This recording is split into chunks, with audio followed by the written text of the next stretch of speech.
ہمارے حضرت حکیم الامت قدس اللہ تعالیٰ سرہ نے ایک بڑے کام کا نسخہ بتایا. اللہ تعالیٰ ہم سب کو اس پہ عمل کی توفیق عطا فرمائے. فرمایا کہ یہ جو انتقام کی خواہش ہوتی ہے بدلہ لینے کی، اور کسی انسان سے شکایت ہوتی ہے کہ اس نے میرے ساتھ برتاؤ اچھا نہیں کیا، اس سب کی جڑ یہ ہے کہ ہم دوسروں سے امیدیں وابستہ کیے ہوئے ہوتے. یہ میرے ساتھ اچھا معاملہ کرے گا، یہ میرا رشتہ دار ہے لہذا میرا خیال رکھے گا، میں جاؤں گا تو میرا اکرام کرے گا، میں کوئی اس سے بات کہوں گا تو مانے گا. توقعات وابستہ کی ہوتی ہیں ہم نے مخلوق سے.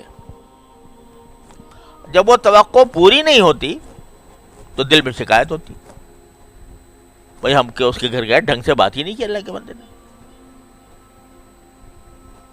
ہمارے سے ہمیں نہ چائے کو پوچھا، نہ ہمیں بٹھایا، نہ ہمیں ہمارا کوئی کرام کیا، چلتا کر دیا. یہ کیوں ہو رہی ہے شکایت؟ اس لیے ہو رہی ہے کہ اس سے توقع باندھی تھی کہ میں جاؤں گا تو میرا اکرام کرے گا، میری خاطر تواضع کرے گا، میرے ساتھ اچھی طرح پیش آئے گا. وہ توقع پوری نہیں ہوئی، شکایت ہو گئی. اگر کوئی آدمی اللہ تعالیٰ ایسا بنا ہم سب کو بنا دے کہ مخلوق سے کوئی توقع ہی نہ رکھو، کسی سے بھی، اور جو کام کرو اللہ کے لیے کرو. اگر کسی سے ملنے جا رہے ہو تو وہ بھی اللہ کے لیے جاؤ کہ یہ میرا رشتہ دار ہے، اس کے میرے اوپر حقوق ہے، میں جا رہا ہوں.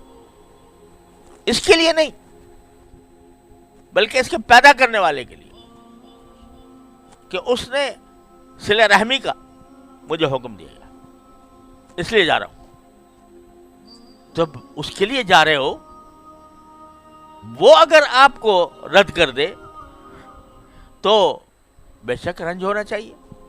لیکن جس کے لیے جا رہے ہو اس نے تو قبول کر لیا تمہارا آنا. جب اس نے قبول کر لیا مقصد حاصل ہو گیا. دوسرا اکرام کرتا ہے نہیں کرتا، خاطر تواضع کرتا ہے نہیں کرتا، وہ جانے، اس کا کام جانے، اس کا معاملہ اس کے اللہ کے ساتھ ہے. تو ساری ناراضیوں کی جڑ جو ہے وہ غیر اللہ سے توقعات وابستہ کرنا، اللہ کے علاوہ دوسرے مشرق توقعات وابستہ کی ہوئی ہے. تو اس کی وجہ سے یہ خراب ہو رہی ہے.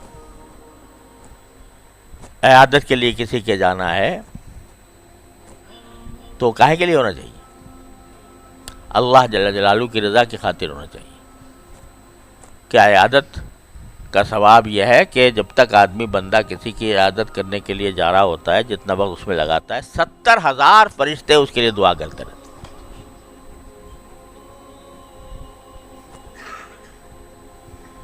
اب اگر کوئی یہ سوچے کہ بھائی ہم تو اس کی عیادت کے لیے گئے تھے، وہ ہماری عیادت کے لیے نہیں آیا، تو اس کا مطلب یہ کہ عیادت اللہ کے لیے نہیں تھی، وہ عیادت اس لیے تھی تاکہ اس کا بدلہ ہو. حدیث میں الفاظ پہ استعمال فرمایا کہ لیس الواصل بالمکافئ، صلہ رحمی کرنے والا وہ نہیں ہے جو بدلہ کرے، کہ میں اس نے میرے ساتھ یہ کیا تھا تو میں یہ کروں گا، اس نے نہیں کیا تو نہیں کروں گا. اس نے ہماری شادی پر تحفہ دیا تھا تو ہم بھی دیں گے. جب ہمارے ہاں شادی ہوئی تو اس نے تو کچھ بھی نہیں دیا، میں کیوں دوں؟ تو یہ کیا ہو رہا ہے؟ یہ بدلہ ہو رہا ہے، اور اس بدلے کی خاطر دینا یہ حرام ہے، بالکل ریاکاری ہے. یہ اس میں نہ دو تو بہتر ہے. لیکن اگر یہ ہو کہ میرے بھائی ہے، میرا رشتہ دار ہے، اس کی آئے خوشی ہے، میرا دل چاہتا ہے کہ میں اس کو کچھ تحفہ دے دوں اللہ کے لیے، کیونکہ حضور اقدس صلی اللہ علیہ وسلم نے فرمایا کہ تہادوا تحابوا، کہ ایک دوسرے کو ہدیے دیا کرو، آپس میں محبتیں پیدا ہوں گی، اس لیے دے رہا ہوں۔ وہ چاہے شادی کا موقع ہو، چاہے ختم قرآن کا موقع ہو، چاہے کچھ بھی ہو، اس لیے دے رہا ہوں۔ تو یہ ثواب ہے اور بڑا اجر ہے، لیکن پھر اس انتظار میں نہ رہو جب میرے ہاں ہوگی تو وہ بھی دے۔ اور اس کو سورہ روم میں ربا قرار دیا، یہ بدلے کی وجہ سے کسی کو تحفہ دینا۔ دو جگہ قرآن کریم نے اس کو منع کیا۔ ایک تو بالکل ابتدائی جو سورت ہے سورہ مدثر، اس میں قرآن کریم نے فرمایا وَلَا تَمْنُن تَسْتَكْثِرْ، تم کسی کے ساتھ ایسا احسان نہ کرو کہ جس کے جواب میں تمہیں اس سے زیادہ احسان کی توقع ہو۔ وَلَا تَمْنُن تَسْتَكْثِرْ، یہ بالکل ابتدائی آیات میں سے ہے، اس وقت تک نماز کا بھی حکم نہیں آیا تھا قرآن میں۔ سورہ مدثر جو ہے یہ بالکل ابتدائی صورتوں میں سے ہے، اور اس میں یا ایھا المدثر قم فانذر وربک فکبر وثیابک فطہر والرجز فاہجر ولا تمنن تستکثر، بالکل ابتدائی، جس میں توحید کا بیان ہو رہا ہے، جس میں شرک کو چھوڑنے کا حکم آ رہا ہے، اسی کے ساتھ ساتھ یہ آ رہا ہے کسی کے ساتھ احسان کا معاملہ اس نیت سے مت کرو کہ وہ تمہیں بدلے میں اس سے زیادہ احسان کرے تمہارے ساتھ۔ پہلے احکام میں، اسلام کے بالکل ابتدائی احکام میں، اور دوسرے سورہ روم میں ایک تفسیر کے مطابق جو ربا کا لفظ استعمال ہوا ہے وہ اسی نیوتے کے لیے آیا۔ وما آتیتم من ربا لیربو فی اموال الناس فلا یربو عند اللہ وما آتیتم من زکاۃ تریدون وجہ اللہ فاولئک هم المضعفون۔ ما آتیتم من ربا لیربو فی اموال الناس، یہ جو تم سود کا معاملہ کر رہے ہو یہ سود ہے، کہ میں نے آج فلاں کی شادی پر اتنے پیسے دیے تھے، جب میری ہوگی تو یہ مجھے اس سے زیادہ دے گا،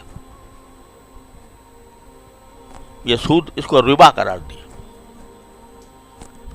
تو پیسے تو دونوں صورتوں میں جا رہے ہیں، لیکن ایک صورت یہ ہے کہ اللہ کی رضا کے لیے خرچ کر دو، جس کا نتیجہ یہ ہونا چاہیے کہ اس کے مقابلے کا بدلے کی توقع نہ ہو، اور جہاں بدلہ آ گیا تو بس اخلاص ختم، اخلاص ختم تو ثواب ختم، بلکہ ریاکاری کا گناہ لازم آ گیا، نہیں دوں گا تو ناک کٹ جائے گی۔ تو اب دینا کس لیے ہو رہا؟